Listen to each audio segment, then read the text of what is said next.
ભારત અને ઓસ્ટ્રેલિયા વચ્ચે પહેલી ટી-20 મેચ કેનબરામાં વરસાદના ચડી ગયો.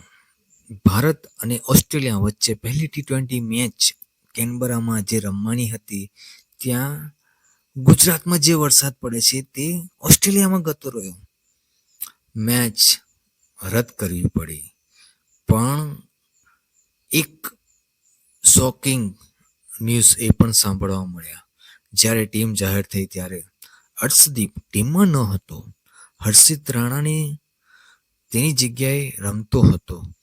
હર્ષદીપ એ ખેલાડી છે જે લાસ્ટ ટી-20 વર્લ્ડ કપ ફાઇનલમાં અને છેલ્લા ઘણા વર્ષોથી ટી-20 મેચોમાં મોસ્ટ વિકેટ ટેકર બોલર છે, જે બુમરાહ પછી સેકન્ડ નંબરમાં, અને બુમરાહ અને હર્ષદીપની જોડી જ આપણને આ વર્લ્ડ કપ જીતાડ્યો હતો. તો હર્ષદીપની જગ્યા ટીમમાં કેવી રીતે નથી બનતી? આ સવાલનો જવાબ તો આપણા કોચ ગંભીર અને કેપ્ટન સૂર્યકુમાર યાદવ જ બતાવશે.